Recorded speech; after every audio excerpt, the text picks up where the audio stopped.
Hello students, இப்போ நம்ம இதில் பார்க்க போகிறது 7ஆம் வகுப்பு கணிதம் 2ஆம் பருவம் 4வது பாடம். பார்த்தீங்கன்னா வடிவேல் எடுத்துக்காட்டு 4.4. கொஷின் பாருங்க, என்ன கேட்குறாங்க. ஒரு முக்கோணத்தில் 2 கோணங்களின் அளவுகள் 65 டிகிரி மற்றும் 35 டிகிரி எனில் 3வது கோணத்தின் அளவை காணும்.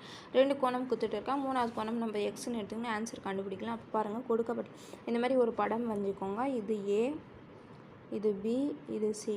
கோணம் 1 ஏ வந்து நம்ம 65ன்னு எடுத்துக்கலாம், 65 டிகிரி. கோணம் பி வந்து 35 டிகிரி. கோணம் சி வந்து எக்ஸ்ன்னு நம்ம எடுத்துக்கினா ஆன்சர் கண்டுபிடிக்கலாம். பாருங்கள், கொடுக்கப்பட்ட கோணங்கள்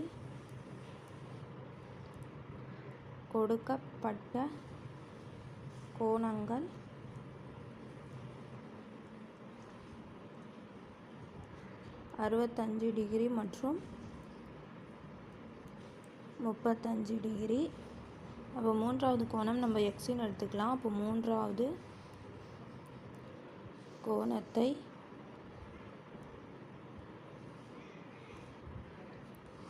எக்ஸ் என கொள்க. அப்போது இது 3 கோணமாக கூறினீங்கன்னா 180 டிகிரி வரணும். பாருங்கள், 65 டிகிரி கூட்டல் 35 டிகிரி கூட்டல் எக்ஸ் இஸ் ஈக்குவல் டு 180. அப்போ 65 35 நீங்கள் கூட்டினீங்கன்னா 100. அப்போ 100 டிகிரி கூட்டல் X is equal to 180 degree. அப்போ 100 இங்கே கூட்டலில் இருக்குது, இந்த சைடு இருந்துச்சுன்னா கழித்தலாம் மாறுமா. அப்போ X is equal to 180 degree கழித்தல் 100 டிகிரி.